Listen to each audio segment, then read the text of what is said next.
Hey everyone, kembali lagi di Convo with Dap.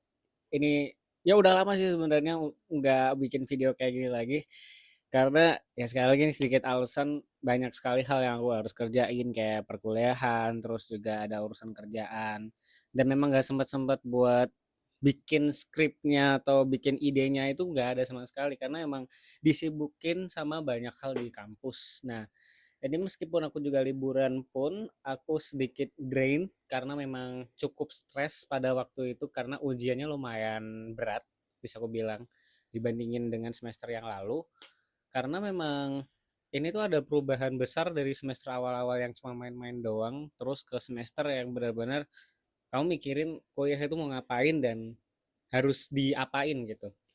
Maksudnya adalah kayak kamu knows di jalan yang mau dilakuin, aku tahu dan harus mencari tahu itu lagi dan harus fokus untuk ngelawan berbagai rintangan. Contohnya kayak harus nulis sampai malam, terus harus makan kurang dan harus fokus.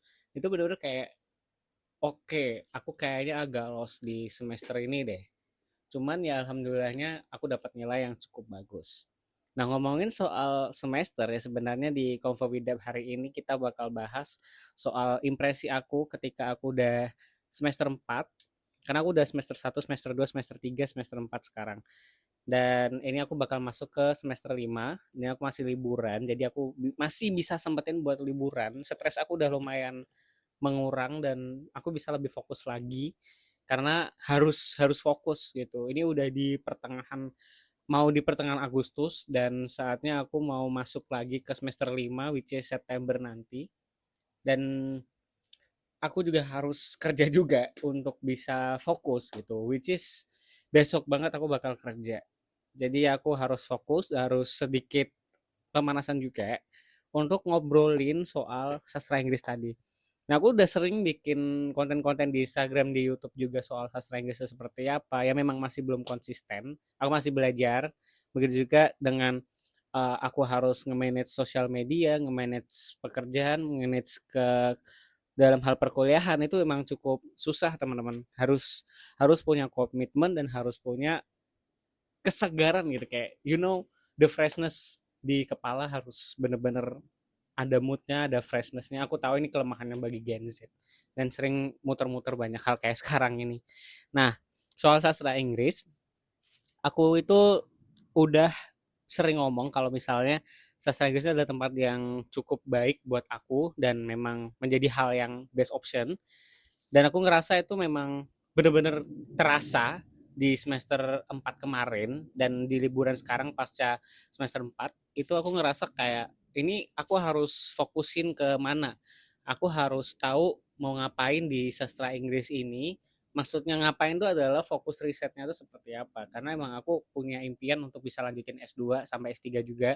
Tapi aku tahu itu bakalan hal yang tidak tidak mudah namun juga bisa dibilang tidak berat juga karena it's all about mindset biar aku tetap masih optimis gitu ya. Nah, ngomong-ngomong soal sastra Inggris, apalagi aku ada di Indonesia, itu cukup banyak culture shock yang sekiranya aku kerasa ketika masa SMA, pekerjaan, gap year, which is itu masa peralihan aku, terus masuk ke perkuliahan. Itu ada beberapa cultural shock yang sekiranya aku perlu adaptasi. Yang pertama itu cultural shocknya bukan ke aku dengan lingkungannya, tapi lebih tepatnya kayak aku dengan orang-orang lain itu dengan berbagai background yang berbeda, aku harus adaptasi juga bagaimana aku harus memosisikan diri aku itu seperti apa. Nah, di sini aku bakal bahas soal sastra Inggris itu di awal di awal perkuliahan itu ada sedikit ketimpangan gitu. Jadi teman-teman yang di sastra Inggris itu memang ada ketimpangan mohon maaf kayak comprehension dalam bahasa Inggrisnya tuh masih perlu ditingkatkan lagi sedangkan aku yang sudah biasa secara aplikatif itu mampu untuk menggunakan bahasa Inggris secara komprehensif gitu. Jadi ada beberapa masa di mana aku harus menyelaraskan diri aku dengan mereka yang sekiranya masih kurang. Jadi aku kayak sedikit ditarik untuk tidak sesuai dengan ambisi atau tidak sesuai dengan tiket keretaku. Aku harus ikutan tiket KRL dan sedangkan aku tuh harusnya pakai tiket bus. Jadi ya kayak analogi ini tuh kerasa banget di mana aku harus ikutan KRL juga. Jadi kayak serasa lama, serasa macet-macetan, serasa tumpuk-tumpukan. Dan itu yang aku rasain di awal-awal semester. Tapi hal itu sangat berubah ketika aku mau berkontribusi pada diri aku kepada teman-teman juga. Itu aku dengan mengurangi standar aku bisa membantu mereka juga untuk meningkatkan standar mereka. Dan itu sekarang kerasa banget ketika aku udah beberapa kali ngasih info-info untuk belajar bahasa Inggris itu seperti apa, terus ada info link YouTube yang sekiranya mereka bisa tonton dan mereka bisa belajar, bahkan dengan adik-adik tingkat yang sekiranya aku perlu bantuin, itu aku bisa bantu juga. Cuman kalau sama adik tingkat nih agak beda case-nya karena memang berbeda intake-nya, berbeda kondisi background-nya, jadi dua circle yang berbeda sebenarnya. Nah, balik lagi ke circleku, circle kelasku itu di sastra Inggris, memang aku harus benar-benar sedikit mengurangi ego aku untuk nggak terlalu belak-belakan seperti itu. Tapi ini sebenarnya aku nggak mau kayak gitu. Aku pengennya kayak aku ya aku ada egoku, aku bisa pakai egoku yang dengan cara yang baik, nggak menghancurkan atau tidak meruntuhkan kondisi kepercayaan diri teman-teman. Jadi dengan cara aku stay confident dan stay egoistik yang baik, maksudnya nggak sombong atau apa gitu, aku tetap masih bisa menjalani perkuliahanku dengan yang sekiranya bisa mengasah kemampuanku dalam hal analisis dan juga critical thinking. Karena di sastra itu penting banget soal critical thinking dan aku kerasa kayak di awal-awal semester akhirnya dosen-dosen juga nurunin standar mereka. Jadi tidak ada terjadinya argumentasi yang benar-benar berarti karena memang di setiap kelas itu kita perlu adanya argumentasi dan aku yang selalu angkat tangan dan selalu ngomong gitu. Jadi kayak capek juga untuk nggak ada teman debat atau nggak ada teman yang berbagi pendapat. Mereka hanya sebenarnya mereka tuh bisa kalau pakai bahasa Indonesia, tapi kelasnya itu pakai bahasa Inggris. Nah, ini jadi masalah pertama yang sekiranya aku bakal bahas. Itu bahwa sastra Inggris atau ini sedikit opini dari aku ya. Aku belum riset atau apa-apa nih masih hipotesis abal-abal. Jadi kayak seharusnya di Indonesia ini untuk masuk ke perkuliahan sastra itu harus dipersiapkan syaratnya untuk dimintakan tes bahasa Inggris dulu at least atau misalkan mereka memang punya comprehensive testnya kayak misalnya TOEFL atau IELTS atau mungkin versi simpelnya pakai English First atau DIT Duolingo gitu atau mereka bisa buat mereka ini maksudnya perkuliahan ya atau PT-nya ya bisa nyiapin tes bahasa Inggris dulu jadi tahu seberapa jauh kemampuan berbahasa Inggris jadi meskipun aku tahu itu ada backlashnya di mana memang Indonesia itu bahasa Inggrisnya masih kurang kebanyakan, termasuk dari kalangan yang priai pun juga masih biasa aja, dan kalangan yang non priai atau ya basically peasants atau basically orang-orang di bawah, rakyat-rakyat miskin, rakyat biasa yang bisa berkuliah, yang punya kesempatan untuk berkuliah, itu kan nggak banyak yang punya kemampuan berbahasa Inggris karena memang nggak ada exposure ke situ. Jadi backlash-nya yang maksud aku adalah kampus-kampus yang dimasukin itu akhirnya bisa turun akreditasi atau penurunan minat untuk masuk ke kampus itu jadi berkurang. Jadi yang bisa masuk itu cuma hanya segelintir orang. Tapi menurutku itu lebih meritokrasi atau lebih based on prestasi, based on emang kemampuan. Takutnya mereka-mereka juga nggak bisa nantinya. Nah, itu tuh lebih jatuhnya kayak kayak bisnis tuh be honest tuh biasa memang kayak ya udah untuk menjaga bisnis oke masukin aja biar tetap akreditasi kita tetap ngajar tapi ya gitu-gitu aja akhirnya kasihan juga teman-teman yang sekiranya punya kemampuan lebih akhirnya harus nurunin standarnya dan ngikutin lapangan yang sama jadi kalau main bola Messi dimasukin ke lapangan yang banyak lumpurnya Ronaldo masukin lapangan yang banyak lumpurnya terus sepak bolanya tarkam banget ya rusak juga dong ya meskipun masih bisa-bisa tapi kan karena nggak kebiasa dan akhirnya terbiasa juga dengan lingkungan yang kasar itu rusak juga ya analoginya kayak gitu tuh jadi yang ku maksud adalah nggak cuma sastra Inggris doang tapi juga sastra Indonesia sastra Jawa sastra Sunda sastra Belanda sastra Rusia sastra apapun itu harus dimintakan at least kemampuannya tuh seperti apa. Jadi dari pihak perkuliahan itu atau Sivitas tahu harus nyiapin kurikulumnya seperti apa, standarnya seperti apa, atau bahkan bisa tidak meluluskan untuk tidak dimasukkan ke dalam PT itu sendiri. Jadi supaya mahasiswa itu tidak terasa dibohongin gitu maksudnya. Jadi maksudku kayak iya sekali lagi ini kayak akhirnya dunia ini kerasa semuanya itu adalah pembohongan gitu. Jadi hal ini tidak ada yang jujur. Jadi it's all about money base. Jadi semuanya soal money gitu. Jadi nggak jalan ini untuk perkembangannya. Itu yang aku rasakan ya. Aku dapatkan persepsiku seperti itu. Karena aku nggak mau ada case-case tadi yang seperti ini di beberapa kampus yang lain dan ini akhirnya merusak juga standar pendidikan di Indonesia gitu. Ya aku berani ngomong kayak gini di depan Convo with Dap podcast ini karena memang aku concern soal itu. Aku concern soal uh, kemajuan dari pendidikan kesusastraan gitu. Karena banyak yang meremehkan dan menganggap ini tuh terlalu gampang atau pilihan buangan. Jadi kayak nggak ada prospek atau gimana. Nah soal prospek tuh aku bakal bahas di pertengahan poin nanti. Itu sih yang aku rasakan soal kemampuan berbahasa Inggris atau kemampuan berbahasa yang khusus-khusus itu harus dipertanyakan terlebih dahulu. Mau masuk sini itu nggak cuman masuk karena pengen belajar bahasanya, itu salah sekali lagi. Itu salah persepsi atau salah mindset dari awal. Jadi kalau mau masuk perkuliahan itu menurut opini aku itu harus dipersiapkan dulu bahasa-bahasanya at least minimal A1 atau A2 itu udah cukup untuk di Indonesia ini aku udah ngerendahin standarnya. Sebenarnya kalau mau di lebih standarisasi yang lebih baik itu aku lebih ke condong ke B2 atau ke B1. B1 dan B2 untuk memasuk ke sastra itu atau ke bidang bahasa itu. Karena akhirnya muncullah sebuah mimpi yang dipertanyakan pada mahasiswa. Contohnya adalah misalnya aku tanyakan ke mereka, kamu mau masuk sastra Inggris ini alasannya apa sih? Untuk mau belajar apa aja sih? Kalau jawabannya aku mau belajar bahasa Inggris dan aku pengen bisa ngomong bahasa Inggris, itu salah. Karena kalau mau masuk ke perkuliahan, itu base-nya adalah kamu ingin melakukan perkembangan dari penggunaan bahasa itu, bukan cara menggunakan bahasa itu. Jadi kayak kayak mau masuk balapan, tapi masih pengen punya mindsetnya itu pengen bisa naik mobil, bukan pengen bisa menang atau pengen bisa balapan dengan profesional, tapi lebih tepatnya pengen bisa naik mobil. Jadi itu aneh gitu.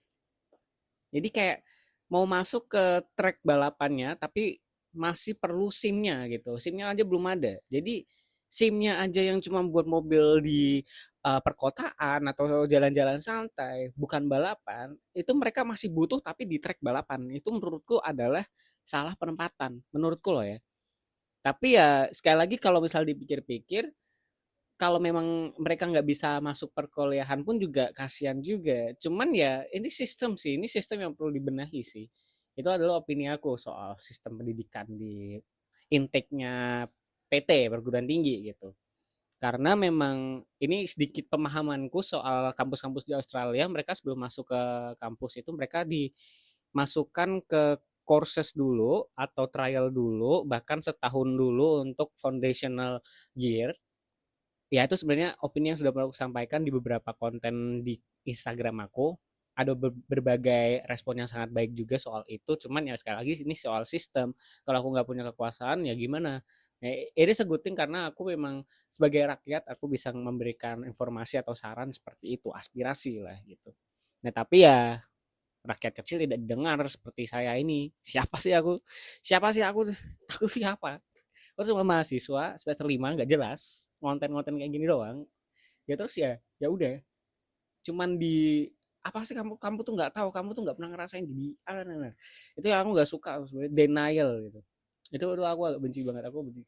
Aku ngomong kayak gini soalnya tadi aku habis scrolling scrolling TikTok kayak muncullah itu FYP yang soal debat-debat, terus denial, terus ya tau lah itu the P word, nah presidennya kayak gitu. Jadi ya susah susah banget.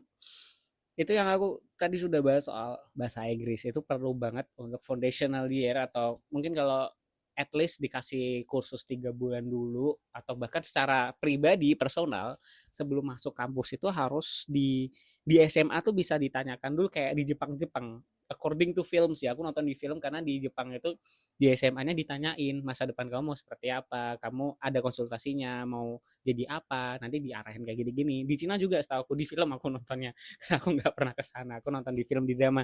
Tapi itu kan bisa menjadi sebuah bentuk dari realitanya di sana karena itu kan bentuk dari budaya mereka. Nah, akhirnya mereka dipersiapkan dan tahu mau ngapain, dan mereka tahu apa yang harus dipersiapkan, termasuk kalau mau masuk sastra itu udah disuruh untuk ya udah kamu les ini aja, kamu les ini, dan ketika masuk kampus nggak kaget gitu.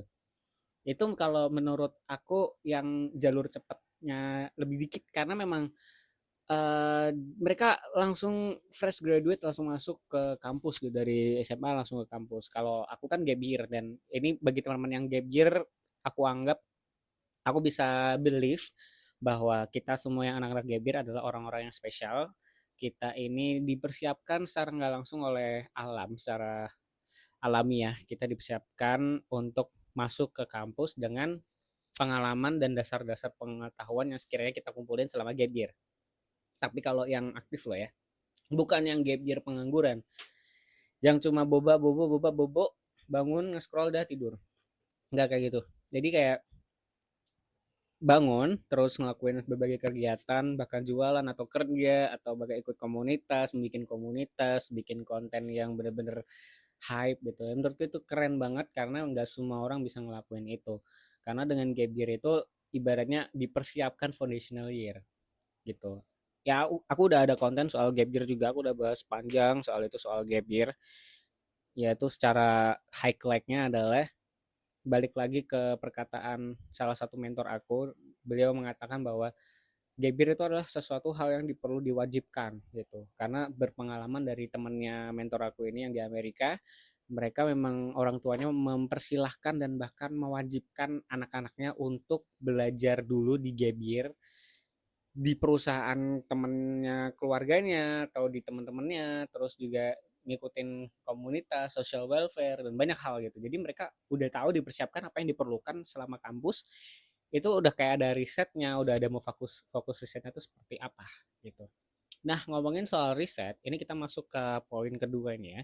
Itu adalah bagaimana aku ngelihat dunia perisetan sastra itu luas banget, ranahnya luas banget. Bahkan aku yang sastra Inggris aja bisa lompat ke sastra mana-mana. Tapi memang sekali lagi balik lagi ke bahasanya tadi.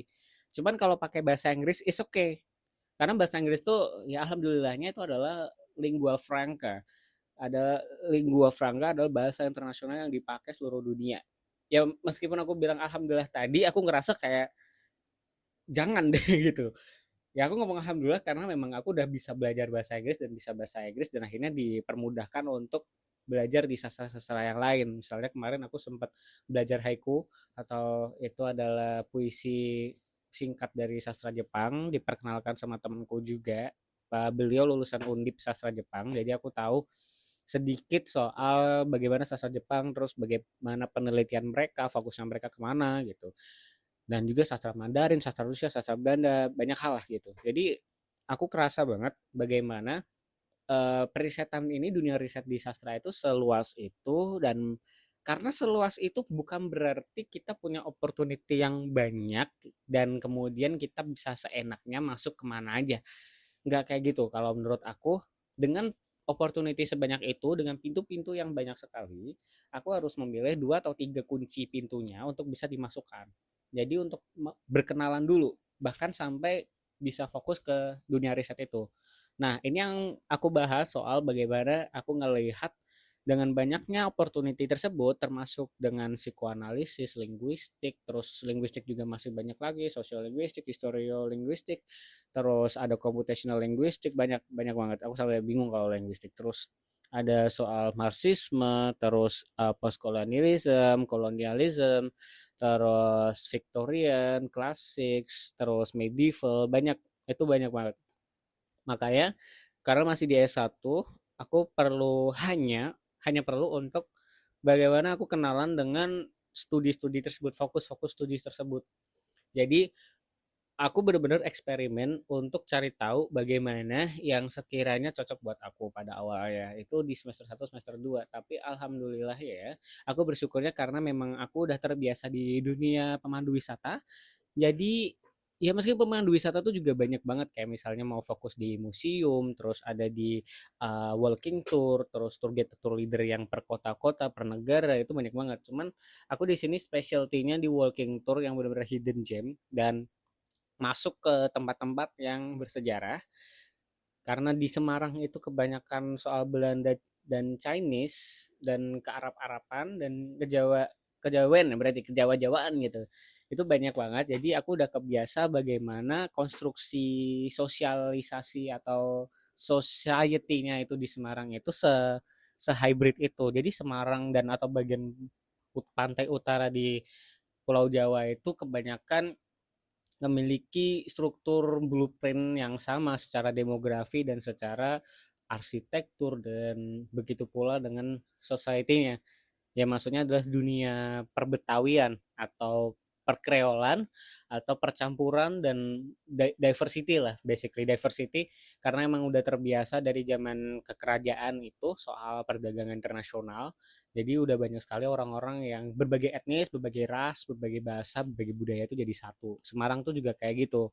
Maksudnya kalau dibandingin sama Jogja sama Solo itu Jawanya nggak Jawa banget. Semarang itu Jawa Semarangan. Jadi kayak dari struktur bahasanya pun berbeda. Nah, yang aku maksud di sini adalah aku sekarang akhirnya dengan pengalamanku itu selama setahun lebih, bahkan 2 tahun berarti total, itu aku belajar jadi pemandu wisata dengan fokus ke dunia kolonialisme. Tapi aku suka banget dengan belajar bahasa. Jadi muncullah konsep dari postkolonialisme dan sosiolinguistik di kepalaku dan akhirnya itu menjadi mata kuliah juga di semester 3 soal sosiolinguistik. Tapi kalau postkolonialisme itu adalah pilihan karena memang di kampus aku itu fokusnya bukan di sastra yang sastra beneran, tapi lebih ke sastra dan aplikasinya dalam industri gitu. Meskipun dosen aku selalu bilang industri dan sastra tuh ada ada sedikit percikan yang membuntui atau membatasi pergerakan sastra dan juga industri. Aku tahu sih alasannya kenapa karena memang sastra itu gunanya untuk mengkritik dari dunia pebisnisan atau bahkan sebagai satire-satire dan juga menceritakan bagaimana di industri itu seperti apa kondisinya dengan menggunakan sastra. Nah, dengan postkolonialisme, aku belajar sendiri. Aku otodidak. Jadi karena memang gak ada dosen yang spesialisasi di situ, bahkan dosen aku yang sekiranya dosen yang sering aku ajak ngobrol, itu beliau itu fokusnya ke marxisme dan juga ke psikoanalisis sama ya sedikit SLA, bukan SLA ya, EFL, English Foreign Language gitu. Bahkan juga for second language. Jadi kayak akhirnya aku nggak punya tumpuan teman-teman atau koneksi yang membantu di postkolonialisme di kampus aku. Makanya aku mendapatkan koneksi dari luar juga. Alhamdulillahnya seperti itu. Aku beruntung bisa bertemu dengan mereka untuk belajar lebih dalam lagi soal postkolonialisme, tapi memang mereka backgroundnya bukan sastra Inggris, tapi lebih tepatnya kayak mereka peneliti, independen, dan juga mereka orang-orang filsafat, orang-orang hubungan internasional. Bacaan-bacaan mereka emang mirip-mirip seperti itu, cuman mereka fokusnya adalah diskusi yang lebih regional, lebih general gitu. Dan itu sebenarnya aku pengen banget untuk masuk ke studi area ya. Itu kan jadi studi area. Jadi belajar soal subaltern, belajar soal orientalism, belajar soal Asia, Europe, terus Afrika, berbagai hal tempat-tempat bahkan fokus ke satu negara juga bisa. Itu yang memang aku pengen dapetin di S2 nanti untuk fokus ke situ, tapi aku masih ngumpulin dulu riset-riset postkolonialisme tadi sama sosiolinguistik.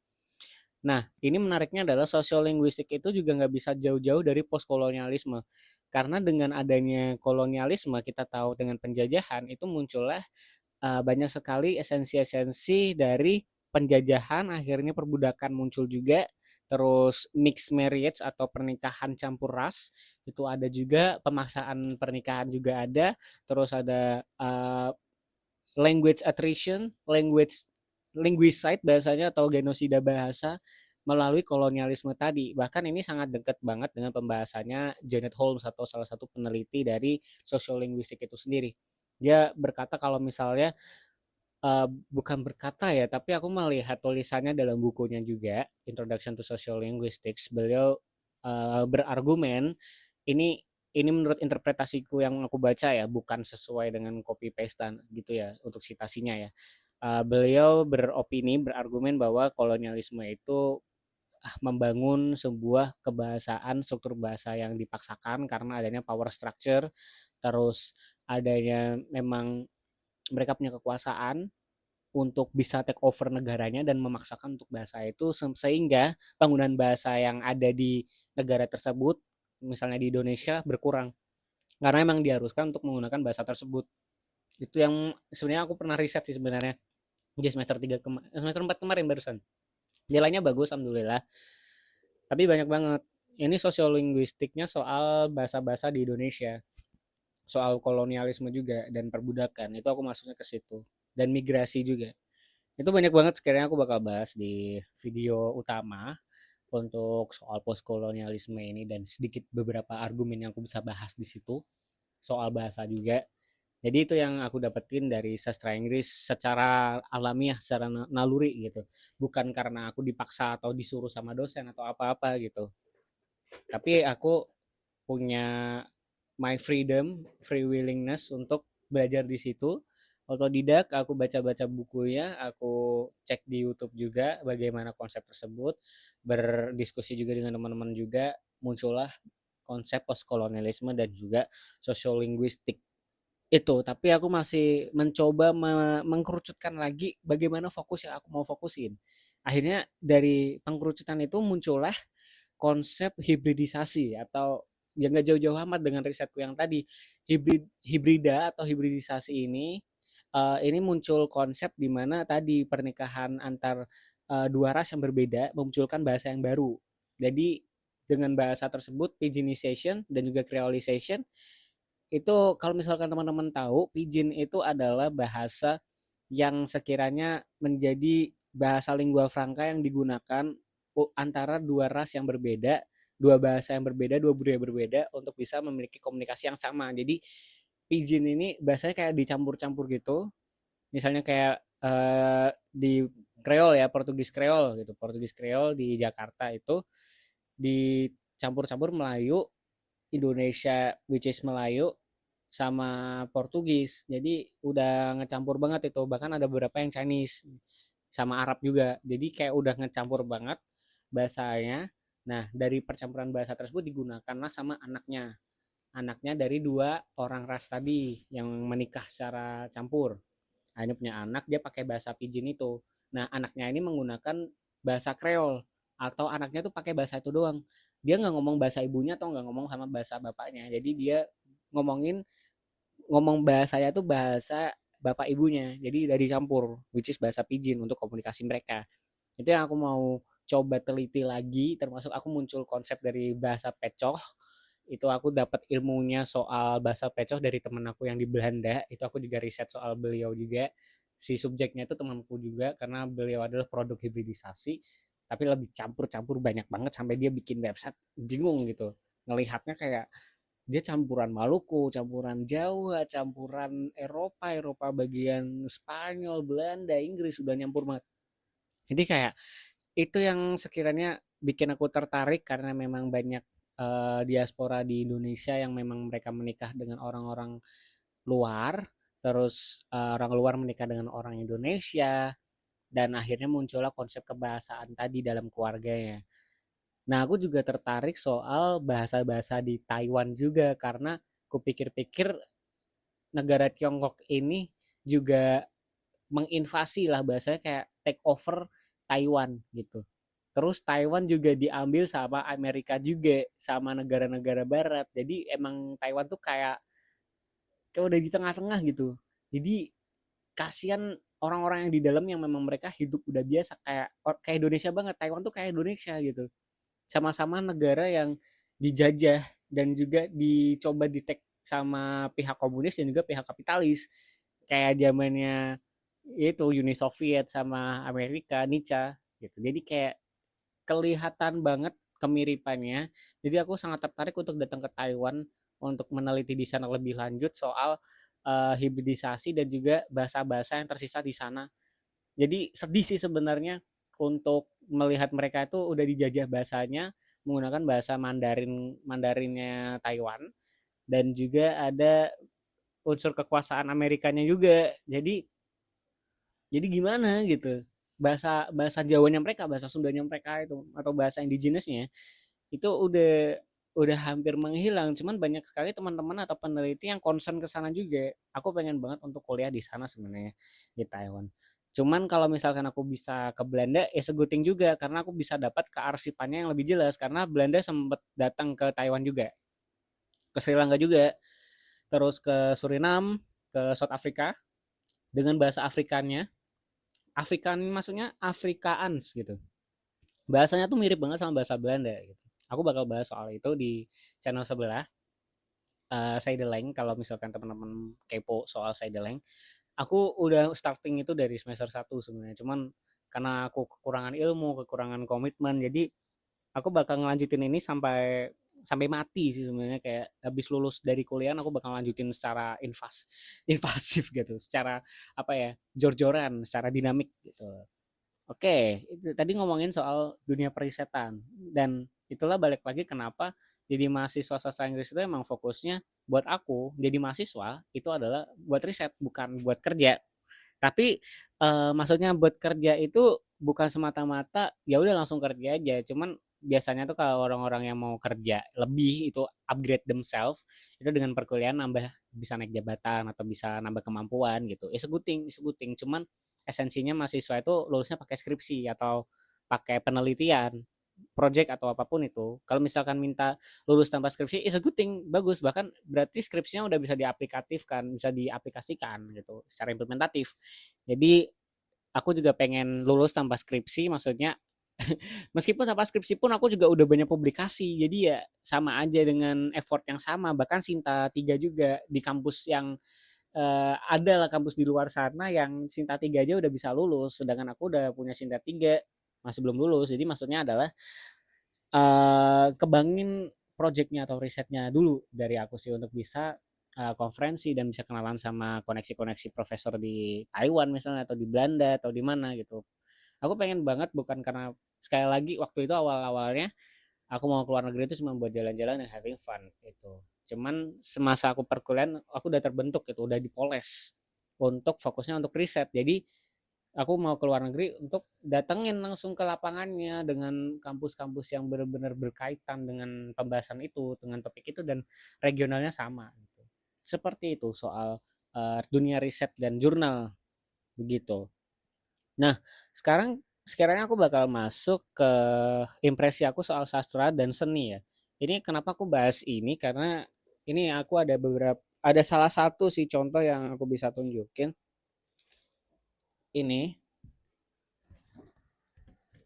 Ini aku ikutan kursus apa ya, kayak workshop gitu, cuman 3 hari 4 hari doang. Cuman aku ikutnya cuma sehari, tapi alhamdulillah masih bisa dipamerkan. Ini adalah hasil pamerannya. Ini, ini aku foto-foto langsung di Cikini. Di hari yang sama pakai iPhone doang nih yang aku rekam.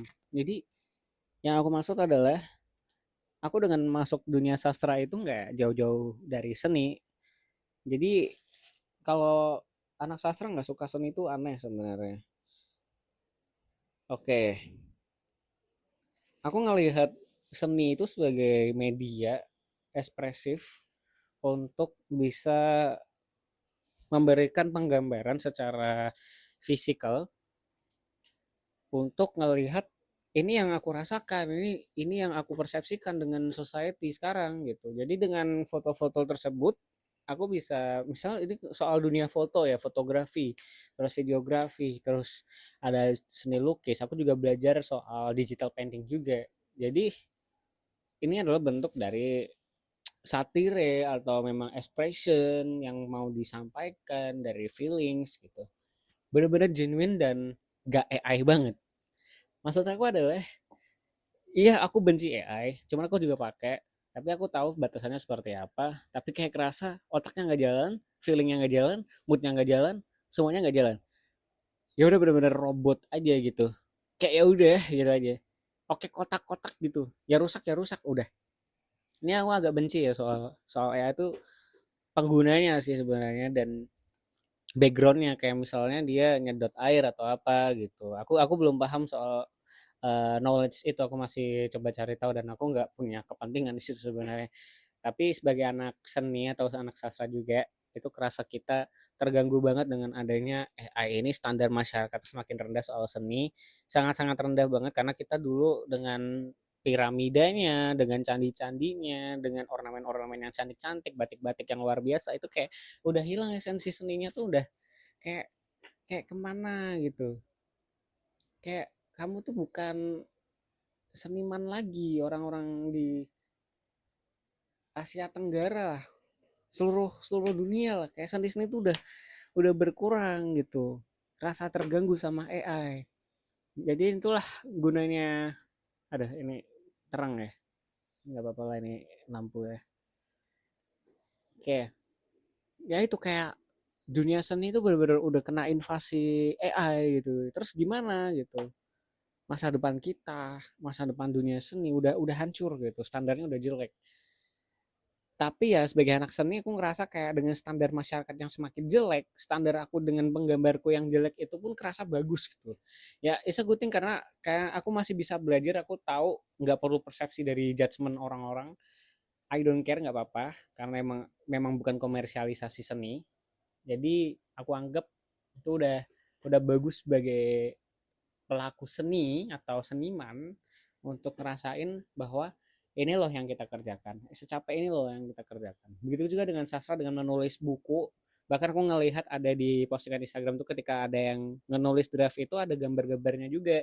Jadi seluar biasa itu, seluar biasa itu penulisan gitu dan dunia seni gitu bisa menciptakan berbagai ilusi. Bahkan teman-teman yang suka Spider-Man, suka Batman, atau suka siapapun yang diidolakan dalam dunia-dunia anime atau di kartun apapun itu juga hasil sastra, hasil seni.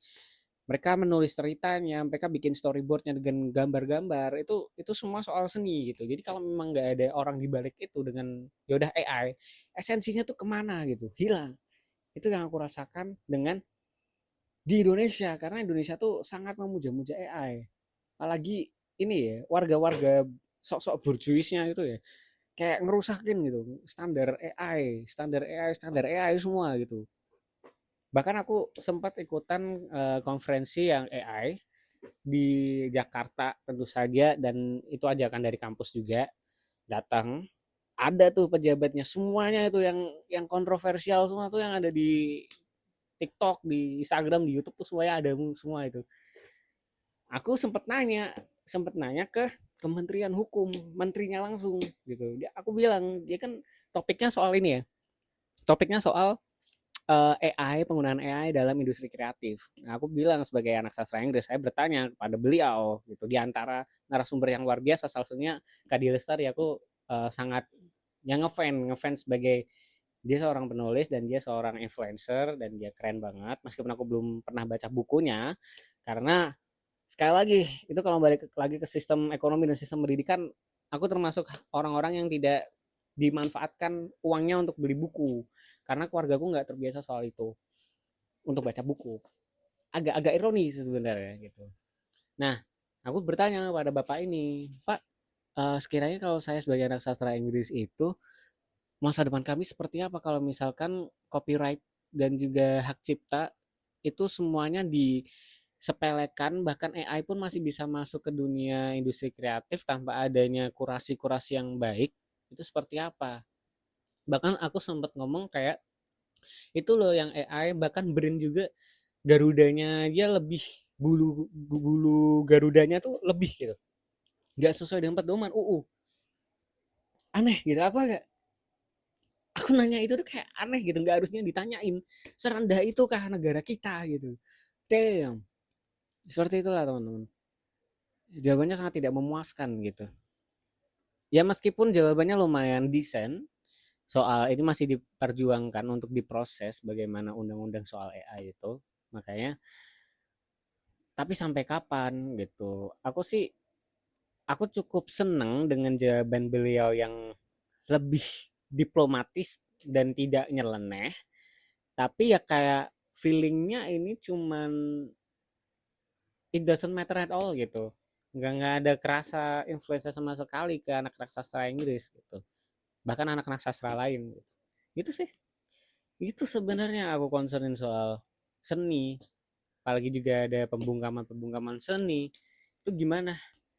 Jadi kita kalau mau menjadi warga yang bagus, apakah kami harus menjadi kopdes? Apakah kami harus menjadi militer untuk menjadi seseorang yang dilihat keren gitu? Well, sebenarnya persepsi ini sudah ada lama dari dulu sebelum Prabowo naik sebenarnya, sebelum kopdes juga viral atau apa-apa gitu. Militerisasi itu belum di zaman zaman SMA aku, zaman SMP itu udah kayak gitu sebenarnya secara persepsi masyarakatnya. Kalau misalkan kamu lulus jadi TNI, ini kamu tuh bakal keren banget, dipuja-puja di depan sekolahan. Kamu diundang sama kampus, sama sekolah untuk jadi alumni yang menjadi pedoman datang dengan seragamnya. Padahal aku mikir sekarang sebagai mahasiswa ngeliat mereka pakai seragam kayak gitu ke sekolahan. Lu ngapain pakai seragam? Buat apaan sih lo? Lu tuh masih anak kecil, masih maba, belum ada apa-apanya, sombong banget sih gitu. Nah, ya itu sebenarnya it goes the same ketika teman-teman atau sepantaranku juga yang pakai jas almet datang ke kampus. Ya gak perlu keren-kerenan, maksudnya ini loh aku sebagai alumni saya bangga untuk datang ke sini memberikan informasi, memberikan edukasi. Itu nggak apa-apa kalau yang kayak gitu, tapi kayak ke kafe, ke resto, kumpul teman, buka puasa pakai seragam, terus kayak semuanya tuh kayak oh keren keren terus dipuja-puja gitu. Aku bukannya iri atau apa, cuman kayak ini persepsi masyarakat tuh emang udah seperti itu. Bahkan anak sastra tuh dianggap cuh tai gitu, nggak bagus gitu. Emang segak bagus itu sastra, dunia sastra tuh mau jadi apa, mau prospeknya mau kemana, itu sih. Nah, ngomongin soal prospek, ini bakal jadi poin terakhir ya. Ini udah cukup lama soal pembahasan ini, udah azan duhur juga. Kebutuhan industri. Soal kebutuhan industri, makanya itu cukup sedikit kontroversial karena aku membahas ini sebagai anak sastra Inggris yang memang fokusnya ke industri. Maksudnya adalah brandingan kampusnya industri, English for Industry, dan aku cukup bangga soal itu, soalnya karena sastra yang tadi sedikit percikan dengan industri, akhirnya kita mencoba mencari cara atau gap bagaimana sih caranya kita bisa aplikatif dan implementatif dalam dunia industri? Bagaimana caranya sih? Gitu. Ini ada sedikit diskusi juga dengan dosen-dosen aku, tapi ini adalah persepsi atau pemikiran interpretatifku kepada teman-teman di podcast ini, ngelihat bahwa sastra Inggris itu bisa masuk ke dunia industri kreatif. Tapi yang kalau misal mau dipelajarin evaluasi dengan kampus-kampus yang lain, dosen-dosen saya bilang kampus-kampus lain itu emang fokusnya ketika lulusan sastra Inggris itu menjadi editor, menjadi kritikus, menjadi pelajar lagi ya S2 S3, jadi dosen, terus jadi apa ya kayak anak-anak sosmed kayak gitu-gitu. Itu is a good thing, cuman kayak esensi kamu belajar sastranya itu kayak nggak kerasa implementatifnya kebanyakan. Ini based on data yang aku dapetin loh ya. Emang aku kekurangan data, sangat-sangat kekurangan data karena aku sebagai mahasiswa sastra Inggris awal, aku masih perlu coba cari datanya lagi dari tempat-tempat yang terpercaya sumber-sumbernya. Tapi kayak ini jadi concern ke aku, jadi evaluasi buat aku gimana supaya aku nggak bisa boleh sih masuk situ nggak apa-apa, cuman kayak nggak terlalu tipikal dan nggak terlalu biasa aja gitu. Karena sastra Inggris itu dengan kreatif industri itu luar biasa keren, termasuk aku tadi juga belajar fotografi itu aku karena emang lagi belajar nambahin skill aku untuk fotografi. Jadi dengan fotografi aku bisa take konten-konten yang lebih baik, tahu proporsinya seperti apa, tahu bentuk-bentukannya dan juga adjustment dan editingnya itu seperti apa. Aku lebih lebih memahami soal itu. Begitu juga dengan videografi, bikin konten ini juga aku sedang belajar, terus bikin digital painting, ya meskipun itu ranahnya di dunia-dunia prodi-prodi yang lain, misalnya DKV atau videografi atau fotografi ya. Cuman sebagai anak sastra Inggris yang mau belajar dan mau kritik gitu, mau menjadi anak yang kritis gitu, akhirnya aku harus menempatkan diri aku menjadi seseorang yang benar-benar berguna dan materi-materi yang aku kumpulin itu masih bisa digunakan gitu. Makanya aku kepikiran untuk menjadi jurnalis bahasa, jurnalis budaya, dan juga jurnalis kesastraan gitu, yang bisa menulis di tempat-tempat editorial, bisa menjadi editor juga, bisa menjadi peneliti juga, bisa menjadi dosen juga, dan bisa melanjutkan S2 S3 juga. Jadi kayak bener-bener ngerasa fokus di dunia yang tadi aku omongin kayak postkolonialisme, hibrida, terus hybridization, terus juga di social linguistic dan mungkin nanti aku muncul pintu-pintu yang lain di semester 5, 6, 7, 8 nanti. Jadi kayak bener-bener kepake di tempatnya, nggak cuman oke okay, you are gitu-gitu aja karena aku pengen meningkatkan marwah sastra Inggris atau dunia sastra itu nggak kalah sama dunia-dunia lain karena emang seharusnya seperti itu. Karena tanpa adanya sastra, tanpa adanya humaniora, tidak bakal muncul yang namanya inovasi-inovasi terbaru. Karena inovasi-inovasi terbaru itu juga perlu yang namanya riset lapangan untuk ngecek marketnya seperti apa. Makanya itu gunanya sastra tadi untuk ngecekin secara etnografi, datang ke sana, menggunakan antropologi, menggunakan kajian-kajian literatur di luar sana. Jadi emang nggak sekadar kerja aja gitu, nggak cuman buruh doang, tapi jadi otaknya juga.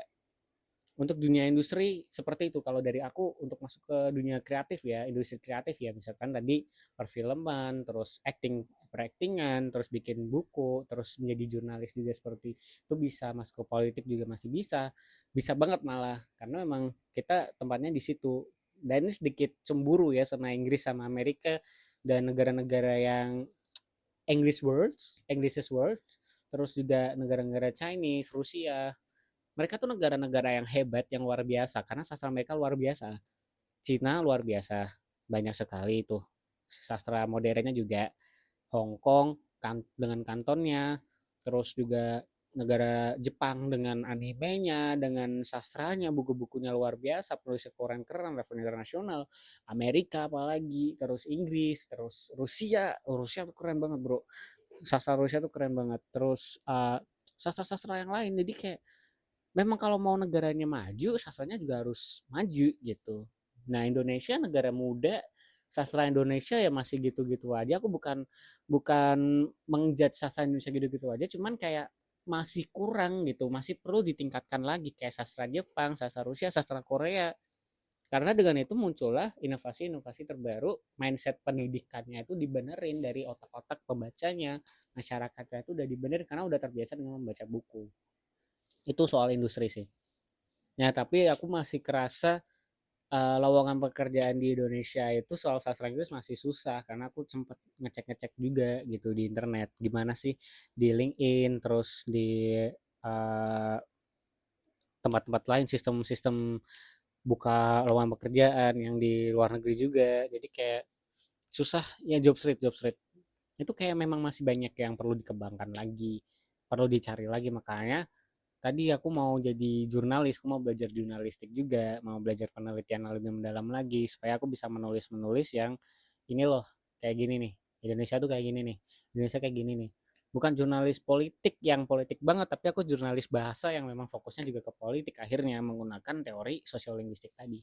Itu sih teman-teman yang aku dapatkan soal impresi aku dan pengalaman aku yang bisa aku sampaikan soal selama 4 semester ini dan sekiranya besok tanggal 16 aku bakal balik ke Semarang 16 atau 18 gitu aku masih belum belum fix gitu yang pasti aku bakal balik ke Semarang untuk kembali lagi sebagai warga biasa untuk belajar lebih di rumah istirahat juga kembali ke keluarga seperti itu. Terima kasih buat dengerin ocehanku yang tidak bermutu ini karena memang aku masih fakir ilmu masih belajar lagi. Terima kasih sekali lagi. Aku bakal ketemu sama teman-teman semuanya. Terima kasih. Arigatou gozaimasu. Arigatou gozaimasu.